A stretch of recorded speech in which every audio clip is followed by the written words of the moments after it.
Thumbnail দেখেই বুঝে গেছেন কোন বিষয়ের উপর আমি ভিডিওটি করতে চলেছি। এসআইআর এর উপর ভিডিওটি আমি করতে চলেছি। এসআইআর নিয়ে যাবতীয় আলোচনা এই ভিডিওতে আমি তুলে ধরব। ভিডিওটি করার আমার একমাত্র উদ্দেশ্য হচ্ছে পশ্চিমবঙ্গের যোগ্য ভোটার, যারা প্রকৃত ভোটার, তাদের মধ্য থেকে একজনের নামও যেন বাদ না যায়, সেই কারণে আমি সঠিক তথ্যগুলো আপনাদের সামনে তুলে ধরে আপনাদেরকে সাহায্য করার চেষ্টা করছি। প্রথমেই বলে রাখি, আমি একজন শিক্ষক এবং একটি বুথ লেভেল অফিসার, অর্থাৎ বিএলও। সুতরাং আমি যে তথ্যগুলো দেব সম্পূর্ণ ট্রেনিং এর মধ্যে দিয়ে যেগুলো আমি জেনেছি। আমি বিডিও, এসডিও সাহেব, এইআরও, ইআরও, এমনকি ইলেকশন কমিশনের উচ্চ পদস্থ আধিকারিকদের সঙ্গে ট্রেনিং করেছি, মিটিং করেছি, ইলেকশন কমিশনারের সঙ্গে ট্রেনিং করেছি। সুতরাং আমি যে তথ্যগুলো দেব আশা করব বেশিরভাগ অথেন্টিক। এবার পরপর যত দিন যাচ্ছে, প্রত্যেক যোগ্য ভোটারকে জায়গা দেওয়ার জন্য নূতন নূতন কিছু নিয়ম তৈরি হচ্ছে। নূতন আপডেট আসলে সেটাও আমি জানিয়ে দেব। লিখিত আকারে আমি যতটুকু পেয়েছি তার উপরে ভিডিওটি করছি, বা ট্রেনিংয়ে যে সমস্ত বিষয় আমি জেনেছি সেই বিষয়গুলো আমি তুলে ধরছি। ভবিষ্যতে কোনো নূতন নিয়ম যদি আমি জানতে পারি, কোনো যদি সংযোজন হয় কোনো বিষয়, সেটিও আমি তুলে ধরব নূতন ভিডিওর মধ্য দিয়ে, অথবা এই ভিডিওর কমেন্টে আপনারা জিজ্ঞেস করবেন, আমি সঠিক তথ্য আপনাদেরকে প্রদান করব। তাছাড়া আমি বিএলও হিসাবে এসআইআর এর পুরো কাজটি করব। সুতরাং কাজ চলাকালীন আমার অভিজ্ঞতা, এবং আমি সরাসরিভাবে না হলেও বিডিও, এসডিও, এইআরও, ইআরওর মাধ্যমে ইলেকশন কমিশনারের সঙ্গে যুক্ত আছি। সেই কারণে আমি সঠিক তথ্যটি জোগাড় করে হলেও আপনাদেরকে দিতে পারবো। তাই এখানে ওখানে ভিডিও না দেখে, বা মিডিয়াকে আমি সম্মান জানিয়েই বলছি, কিছু কিছু মিডিয়া বা ভিডিওতে সঠিক তথ্য আমি দেখতে পাচ্ছি না। কিছু কিছু জায়গায় ভাষাগত ত্রুটি আছে যেগুলো মানুষকে বিভ্রান্ত করতে পারে। যেমন একটা উদাহরণ দিই, কোন একটা মিডিয়ার চ্যানেলে আমি দেখেছি যে জমির দলিল থাকলে হবে, এরকম শুধু লিখে দিচ্ছে। শুধু যে ওই জমির দলিল থাকলে হবে এইভাবে লিখলে বিষয়টা কিন্তু ক্লিয়ার নয়। তাই প্রত্যেকটা বিষয় জানতে ভিডিওটি দেখুন। ভিডিওটির মধ্যে আমি মূলত 4টি বিষয় আলোচনা করব। কি কি? প্রথম হচ্ছে কাদের কোন কোন ডকুমেন্টস দিতে হবে। ইলেকশন কমিশন বয়স হিসাবে 3টে ক্যাটাগরিতে ভাগ করেছে, ভোটারদেরকে 3টে ক্যাটাগরিতে ভাগ করেছে। 3টে ক্যাটাগরির ক্ষেত্রে ডকুমেন্টসের হিসাব আলাদা। তাই কাদের কোন ডকুমেন্টস দিতে হবে সেটি আলোচনা করব প্রথমত। দ্বিতীয়ত, যে 11টি ডকুমেন্টস নির্ধারণ করে দেওয়া হয়েছে, সেই 11টি ডকুমেন্টস কি কি সেগুলো বিশ্লেষণ করব। চতুর্থত, তৃতীয়ত, মানে 3 নম্বর যে বিষয়টা আলোচনা করব সেটা হচ্ছে এসআইআর এর যে কাজ চলবে, কত তারিখ থেকে কত তারিখের মধ্যে কোন কোন বিষয়গুলো হবে সেগুলো আমি তুলে ধরব। আর 4 নম্বর হচ্ছে এনুমারেশন যে ফর্ম বিএলওদের থেকে পাবেন, সেই ফর্ম কারা পাবে, ফর্ম কিভাবে ফিল আপ করবেন, ফর্মের কোথায় কি আছে খুঁটিনাটি, এগুলো আমি তুলে ধরব। এই হলো মূল 4টি বিষয়, যে 4টি বিষয় আমি তুলে ধরব। আমার বিষয়গুলো তুলে ধরার একমাত্র উদ্দেশ্য হচ্ছে একজন যোগ্য ভোটারও যেন বাদ না যায়। 2026-এ যে নূতন ভোটার তালিকা প্রকাশ হবে তাতে যেন প্রকৃত নাগরিক এবং যোগ্য ভোটার একজনও যেন বঞ্চিত না হয়, সেই কারণেই আমি ভিডিওটি করছি। তাহলে মূল 4টি বিষয় আলোচনা করব এবং তার পাশাপাশি জমির দলিল দিয়ে কি এসআইআর করা যাবে এই বিষয়টি আলোচনা করব, আর আধার কার্ড দেখিয়ে কি এসআইআর করা যাবে এই বিষয়টিও আমি ক্লিয়ার করব। তাহলে মোট 6টি বিষয় আলোচনা করব এই ভিডিওর মধ্য দিয়ে। সম্পূর্ণ ভিডিওটি দেখুন, আশা করি আপনার সমস্ত বিষয় ক্লিয়ার হয়ে যাবে এবং নূতন ভোটার তালিকা থেকে আপনি বঞ্চিত হবেন না, এটুকু বলতে পারি। কারণ আমি যে তথ্যগুলো দেব অনেকটাই অথেন্টিক এবং সঠিক। এবার পরবর্তীতে যদি কোনো নূতন নিয়ম উপর থেকে আসে, ইলেকশন কমিশন থেকে যদি আসে, তাহলে আমি সেগুলো আপনাদের সঙ্গে জানিয়ে দেব বা আপনাদের সঙ্গে আলোচনা করব পরবর্তী ভিডিওর মধ্য দিয়ে। তাহলে আমি প্রথমে আলোচনা করছি 11টি নথি নিয়ে। 11টি নথি মোটামুটি ভাবে আপনারা জেনে গেছেন, তবু আরেকবার আমি বলে দিচ্ছি। প্রথম হচ্ছে কেন্দ্র সরকার বা রাজ্য সরকারের যদি চাকুরিজীবী হয়ে থাকেন তার পরিচয়পত্র মানে অ্যাপয়েন্টমেন্ট লেটার, আর যদি অবসরপ্রাপ্ত কেন্দ্র সরকার বা রাজ্য সরকারের কর্মচারী হয়ে থাকেন তাহলে পেনশনের ডকুমেন্টস দেখাতে হবে। এই হলো 1 নম্বর। 2 নম্বর হচ্ছে 1987-র 1 জুলাইয়ের আগের ব্যাংক, পোস্ট অফিস বা এলআইসির কোনো নথি যদি থেকে থাকে, অথবা স্থানীয় প্রশাসনের দেওয়া কোনো নথি যদি আপনার কাছে থেকে থাকে। এই হলো 2 নম্বর। 3 নম্বর হচ্ছে জন্মের শংসাপত্র অর্থাৎ বার্থ সার্টিফিকেট যদি থাকে, সেটা হচ্ছে একটা ডকুমেন্টস। 4 নম্বর হচ্ছে ভারত সরকারের পাসপোর্ট। 5 নম্বর ডকুমেন্টস হচ্ছে স্বীকৃত বোর্ড বা বিশ্ববিদ্যালয় থেকে প্রাপ্ত মাধ্যমিকের শংসাপত্র বা উচ্চশিক্ষার শংসাপত্র। এক্ষেত্রে মাধ্যমিকের অ্যাডমিট হতে পারে, মাধ্যমিকের যে মার্কশিট অর্থাৎ রেজাল্ট সেটা হতে পারে, এবং মাধ্যমিকের সার্টিফিকেট সেটাও হতে পারে। একইভাবে উচ্চ মাধ্যমিকেরও হতে পারে, বা কলেজ পাশ করে থাকলে অর্থাৎ গ্রাজুয়েশন পাশ করে থাকলে বা আরো উচ্চ শিক্ষা যদি আপনি করে থাকেন, সেক্ষেত্রে যা শংসাপত্র আছে স্বীকৃত বিশ্ববিদ্যালয় কর্তৃক প্রদত্ত যে শংসাপত্র আপনি পেয়েছেন সেগুলো একটি আপনার ডকুমেন্টস হতে পারে। 6 নম্বর হচ্ছে আপনার যেখানে আপনি বসবাস করছেন সেখানকার স্থায়ী বাসস্থানের শংসাপত্র রাজ্য সরকারের কর্মচারীর কাছ থেকে প্রাপ্ত। আর 7 নম্বর হচ্ছে যারা বনাঞ্চলে বসবাস করেন সেক্ষেত্রে বন অধিকার শংসাপত্র। 8 নম্বর ডকুমেন্টস হচ্ছে ওবিসি, এসসি, এসটি বা অন্য কোনো কাস্টের অন্তর্গত হয়ে থাকলে সেই কাস্টের সার্টিফিকেট। 9 নম্বর হচ্ছে জাতীয় নাগরিক পঞ্জি অর্থাৎ এনআরসি যাদের ক্ষেত্রে হয়েছে সেই এনআরসির শংসাপত্র। 10 নম্বর নথি হচ্ছে রাজ্য বা স্থানীয় প্রশাসন কর্তৃক তৈরি পরিবার পঞ্জি অর্থাৎ ফ্যামিলি রেজিস্টার। আর 11 নম্বর নথি হচ্ছে সরকার কর্তৃক প্রদত্ত জমি অথবা বাড়ির শংসাপত্র অথবা দলিল। এই দলিলটা কিন্তু সেই দলিল নয় যেটা আপনি ভাবছেন যে আমার দাদু হয়তো একটা জমি কিনেছে, সেই জমির দলিল আছে, সেইটা দেখিয়ে আমার এসআইআর হয়ে যাবে, তা কিন্তু নয়। এই বিষয়টা একটু আলাদা।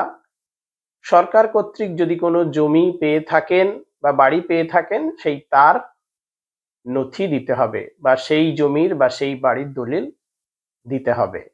তাহলে এই হলো 11টি ডকুমেন্টস, যেগুলোর মধ্য থেকে সবগুলো কিন্তু দেখাতে হবে না, যে কোনো একটি দেখালেই হবে। আর আধার কার্ডকে সুপ্রিম কোর্ট মান্যতা দিয়েছে 12 নম্বর নথি হিসাবে, কিন্তু এটা আমি বলবো নামমাত্র। কারণ ব্র্যাকেটে, অর্থাৎ 12 নম্বর নথির ব্র্যাকেটে লেখা আছে, মানে আধার কার্ডের নথির পাশে লেখা আছে আধার কার্ড দেখানো যাবে নিজের পরিচয়পত্র হিসাবে শুধুমাত্র, কিন্তু এসআইআর এর ক্ষেত্রে আধার কার্ড দেখালেও উপরের 11টি নথির মধ্য থেকে একটা দেখাতে হবে। তার মানে মোদ্দা কথা হচ্ছে 11টির মধ্য থেকে একটা অন্তত দেখাতে হবে। আধার কার্ডটাকে সেইভাবে ভ্যালিড করা হলো না, নামমাত্র 12 নম্বর নথি হিসাবে যুক্ত করা হয়েছে, কিন্তু ব্র্যাকেটে লেখা আছে আধার কার্ড দেখালেও উপরের 11টির মধ্যে একটি অন্তত দেখাতে হবে। তাহলে 12টি নথি আমি আলোচনা করলাম, 11টি নথি আর এদিকে আধার কার্ড। আর একটা নথি যেটা সব থেকে গুরুত্বপূর্ণ এবং অনেককেই সেই নথিটা সাহায্য করবে, সেটা হচ্ছে 2002 সালের ভোটার তালিকা। হ্যাঁ, 2002 সালের ভোটার তালিকাটা হচ্ছে সব থেকে বড় নথি। এই নথি যে যে দেখাতে পারবে, অর্থাৎ যাদের নাম 2002 সালের ভোটার তালিকায় আছে, তাদের আর অন্য কোনো ডকুমেন্টস বা নথি দিতে হবে না। এবার আলোচনা করব কাদের কোন কোন ডকুমেন্টস দিতে হবে। ইলেকশন কমিশন 3টে ক্যাটাগরিতে ভাগ করেছে বয়স হিসাবে, সেই ক্যাটাগরির আলাদা আলাদা ডকুমেন্টসের হিসাব আছে। প্রথমেই বলি, যারা ভোটার নয় তাদের এখন কোনো ডকুমেন্টস দিতে হচ্ছে না, যারা ভোটার শুধু তাদেরই ডকুমেন্টস দিতে হবে। এবার ভোটার হিসাবে ইলেকশন কমিশন 3টে ক্যাটাগরিতে ভাগ করেছে। প্রথম হচ্ছে 1 জুলাই 1987-র আগে যাদের জন্ম, তারা সবাই 2002 সালের ভোটার লিস্টে আছে। যারা এক্সিস্টিং ভোটার, অর্থাৎ 2025-এর ভোটার লিস্টে যাদের নাম আছে এবং জীবিত যারা আছেন, তারা সবাই 2002-এর ভোটার লিস্টে আছেন, যদি সেই সময় ভোটার হয়ে থাকেন। এবার যদি সেই সময় ভোটার না হয়ে থাকেন, তাহলে সেক্ষেত্রে আপনার একটু সমস্যা হবে, সেটাও পরে আমি বলে দেব। তাহলে 1987-র 1 জুলাইয়ের আগে যাদের জন্ম, অর্থাৎ 2002-এর ভোটার লিস্টে যাদের নাম পাওয়া যাবে, তারা কি কি ডকুমেন্টস দেবে? তাদের কোনো ডকুমেন্টস দিতে হবে না। কিন্তু তারা যে 2002-এর লিস্টে আছে, তাদের নামটি যে আছে, সেটি প্রমাণ করার জন্য 2002-এর যে পৃষ্ঠাতে তার নামটি আছে, সেই পৃষ্ঠা বা সেই পেজটি জেরক্স করে সেটি দেবেন। সঙ্গে বিএলও যে এনুমেরেশন ফর্ম আপনাকে দেবে, 2 কপি করে দেবে, তার মধ্যে 2 কপি ফিল আপ করবেন, একটা নিজের কাছে রাখবেন, একটা বিএলওর কাছে জমা করবেন নির্দিষ্ট তারিখের মধ্যে। এবার যেটা নিজের কাছে রাখছেন সেটা কিন্তু একটা ভালো ডকুমেন্টস হয়ে থাকছে, সেটাকে যত্ন করে রাখবেন। এনুমেরেশন ফর্ম সম্পর্কে আমি শেষের দিকে আলোচনা করছি, আগে আমি কাদের কোন কোন নথি দিতে হবে সেটা বলে নিই। তাহলে 1 জুলাই 1987-র আগে, অর্থাৎ যাদের নাম 2002-এর ভোটার লিস্টে আছে, তাদের কোনো ডকুমেন্টস দিতে হচ্ছে না। শুধুমাত্র 2002-এর লিস্টে যে তার নামটি আছে, তার জন্য 2002-এর ভোটার তালিকায় যে পেজে তার নামটি আছে সেই পেজের একটি জেরক্স দিতে হবে। আর এনুমেরেশন ফর্মটি সাবমিট করতে হবে বিএলওর কাছে ফিল আপ করে, এবং নিজের একটি রঙিন ছবি তাতে সাঁটিয়ে দিয়ে সেটি জমা করতে হবে। ব্যাস, তাহলেই তার এসআইআর এর কাজ শেষ, আর কোনো তার সমস্যা নেই, হয়ে গেল, নূতন তালিকায় তার নাম চলে আসবে, এইটুখানি করলেই। এবার যাদের নাম 2002-এর লিস্টে অন্যরকম আছে, অর্থাৎ পদবি যাদের আগে অন্য ছিল, অথবা যাদের নামের বানান ভুল ছিল, বা অনেকের মিডল নেম নেই, বা অনেকের সারনেম ভুল আছে, সেক্ষেত্রে তাদের কি করতে হবে, তাদের ভেরিফিকেশন হবে, সেগুলো আমি বলে দেব পরে। এরপর 1 জুলাই 1987-র পর থেকে 2/12/2004-এর মধ্যে, অর্থাৎ 2 ডিসেম্বর 2004-এর মধ্যে যাদের জন্ম তাদেরকে কি কি দিতে হবে? তাদেরকে 11টি ডকুমেন্টসের মধ্যে যে কোনো একটি দিতে হবে। সেক্ষেত্রে বার্থ সার্টিফিকেট দিতে পারেন, মাধ্যমিকের অ্যাডমিট দিতে পারেন, মাধ্যমিকের শংসাপত্র দিতে পারেন, বা 11টির মধ্যে যে কোনো একটি ডকুমেন্টস থাকলেই দিতে পারেন। আর সঙ্গে দিতে হবে বাবা অথবা মায়ের 11টি ডকুমেন্টসের মধ্যে যে কোনো একটি ডকুমেন্টস, অথবা যদি 2002 এর ভোটার তালিকায় নাম থাকে তাহলে সেই পেজের জেরক্সটি দিলেই হয়ে যাবে। তাহলে কি বললাম? যাদের জন্ম 87-র পরে এবং 2004-এর 2 ডিসেম্বরের মধ্যে, অর্থাৎ যাদের নাম 2002-এর ভোটার লিস্টে নেই, বাবা মায়ের নাম আছে, তাদের ক্ষেত্রে 11টি ডকুমেন্টসের মধ্যে একটি ডকুমেন্টস নিজের দিতে হবে, আর বাবা অথবা মায়ের একটি ডকুমেন্টস দিতে হবে। সেক্ষেত্রে 2002-এর ভোটার তালিকার জেরক্সটি দিলেই হয়ে যাচ্ছে, বাবা অথবা মায়ের। এই গেল দুটো ডকুমেন্টস। 3 নম্বর হচ্ছে এনুমারেশন ফর্ম। এটা সবাইকেই দিতে হবে। ফর্মটি ফিল আপ করে একটা ছবি তাতে লাগিয়ে, রঙিন ছবি রিসেন্ট লাগিয়ে সেটা দিতে হবে বিএলওর কাছে। এরপর 3 নম্বর ক্যাটাগরি, অর্থাৎ 2/12/2004-এর পর থেকে যাদের জন্ম এবং যারা ভোটার, তাদের ক্ষেত্রে দিতে হবে নিজের একটি নথি, মানে 11টির মধ্যে নিজের একটি নথি দিতে হবে। সেক্ষেত্রে বার্থ সার্টিফিকেট দিতে পারেন, মাধ্যমিকের অ্যাডমিট দিতে পারেন, মাধ্যমিকের রেজাল্ট দিতে পারেন, মানে নিজের একটি নথি দিতে হবে 11টির মধ্যে, আধার কার্ড কিন্তু নয়। 11টির মধ্য থেকে একটি নথি তাকে দিতে হচ্ছে। বাবার একটি নথি দিতে হচ্ছে, মায়ের একটি নথি দিতে হচ্ছে। আগেরটা কি ছিল? বাবা অথবা মায়ের একটি দিলে হয়ে যাচ্ছিল, কিন্তু এক্ষেত্রে বাবার একটি দিতে হচ্ছে, মায়ের একটি দিতে হচ্ছে। সেক্ষেত্রে বাবা মায়ের ওই যে ভোটার তালিকা 2002-এর ওই পেজটা জেরক্স দিয়ে দিলেই হবে। আর এনুমারেশন ফর্ম সবাইকে যেমন দিতে হচ্ছে, এদেরকেও দিতে হবে। একটা ছবি সাটিয়ে ভালো করে ফিল আপ করে বিএলওর এর কাছে এটা জমা করতে হবে। ব্যাস, এই কাজটুকু করলে সবাই 2026-এর নূতন ভোটার তালিকায় নাম তুলতে পারবেন। এই প্রক্রিয়ার মধ্য দিয়ে সবাইকে যেতে হবে। এবার কেউ যদি মনে করেন আমার সব ডকুমেন্টস ঠিক আছে, আমি ভারতের নাগরিক, আমার কোনো অসুবিধা হবে না, আমি কোনো এনুমারেশন ফর্ম জমা করব না, তাহলে তার নাম কিন্তু 2026-এর নূতন ভোটার তালিকায় আর উঠবে না। ফলে সে নাগরিকত্ব হারিয়ে ফেলবে, তার কোনো ডকুমেন্টস আর ভারতে কাজ হবে না। সুতরাং এই প্রক্রিয়ার মধ্য দিয়ে সবাইকে যেতে হচ্ছে। এরপর এনুমারেশন ফর্ম সম্পর্কে সংক্ষেপে একটু বলছি। 4 নভেম্বর থেকে 4 ডিসেম্বর এই 1 মাস ধরে এনুমারেশন ফর্ম বিএলওরা প্রদান করবেন, যেটি আপনি পাবেন। 2 কপি আপনাকে দেয়া হবে। যত্ন করে ফিল আপ করবেন, প্রয়োজনে 1 কপি জেরক্স করে আগে তাতে ফিল আপ করে নেবেন। ফাইনাল হলে তবে অরিজিনালে তুলবেন।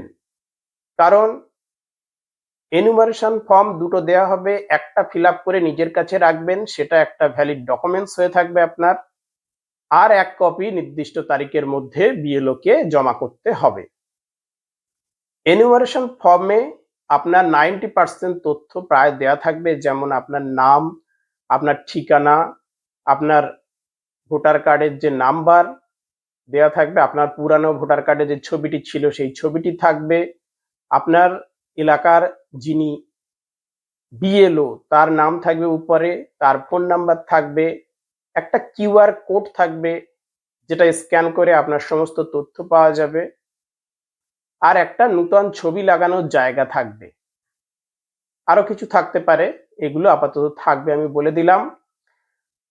তাই যত্ন করে ফিল আপ করবেন, ভুল করবেন না। আগে 1 কপি জেরক্স করে তাতে ফিল আপ করে ফাইনাল এতে পরে ফিল আপ করতে পারেন।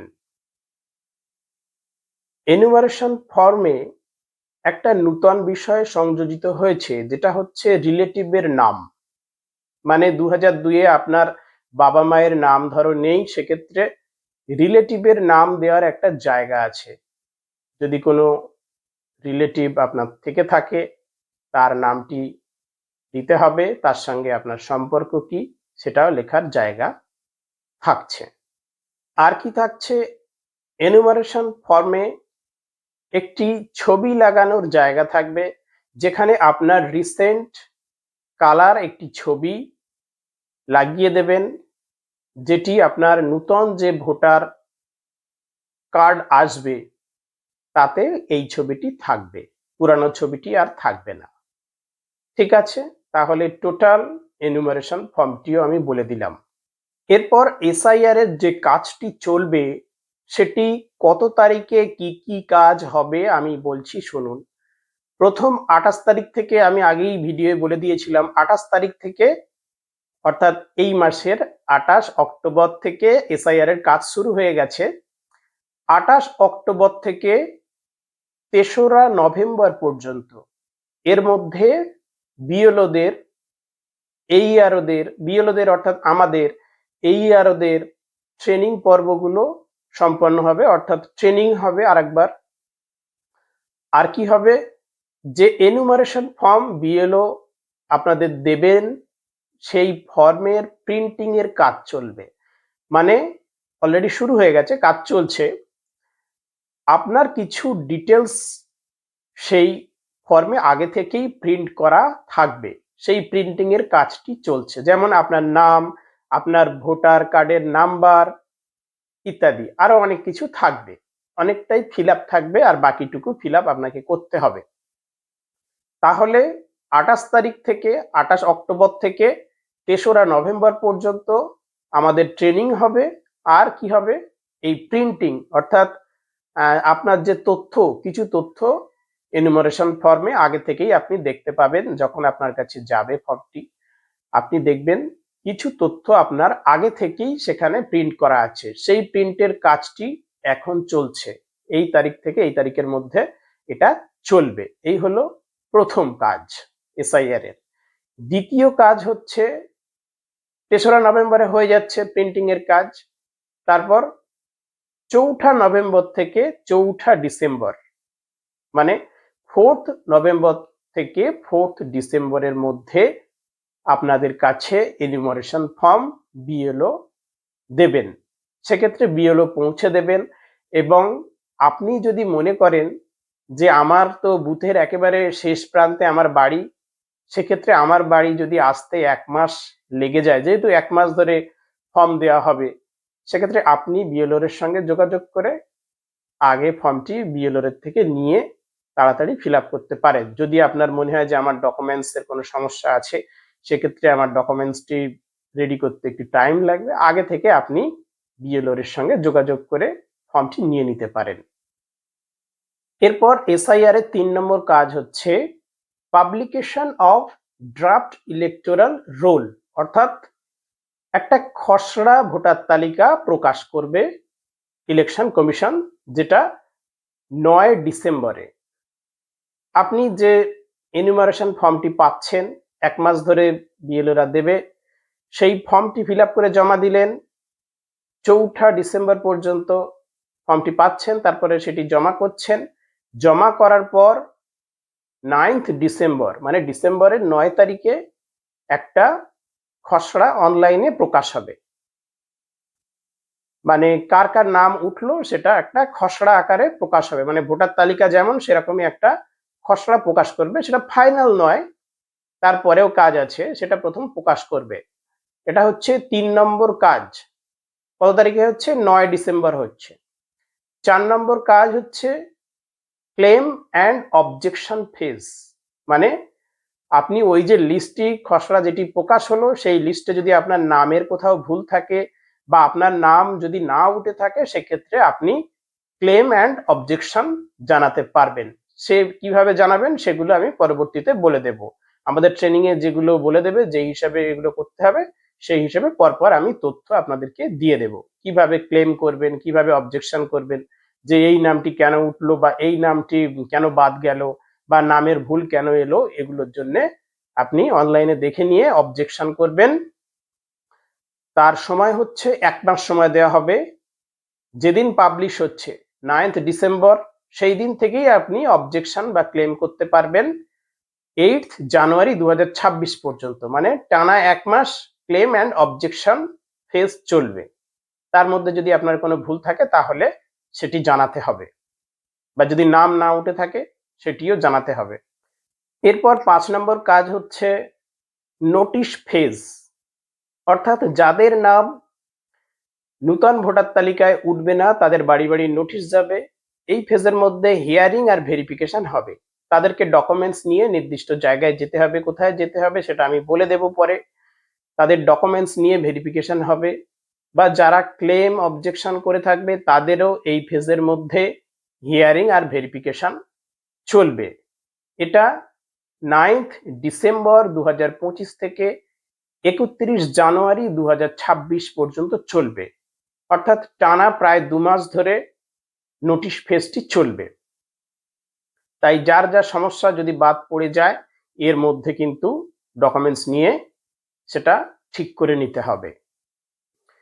এরপর 6 নম্বর অর্থাৎ এসআইআর এর শেষ কাজটি হলো publication of final electoral role, অর্থাৎ নূতন যে ভোটার তালিকা হবে সেটি প্রকাশ হবে, এবং সেটি হবে ফাইনাল ভোটার তালিকা। সেটি কবে প্রকাশ হবে? 7 ফেব্রুয়ারি 2026।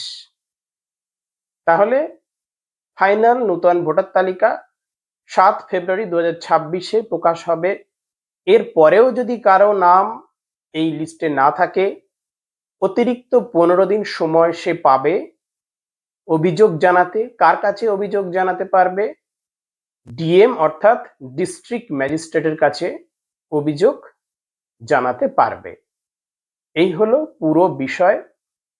তাহলে এসআইআর এর পুরো বিষয়ে আমি আলোচনা করলাম।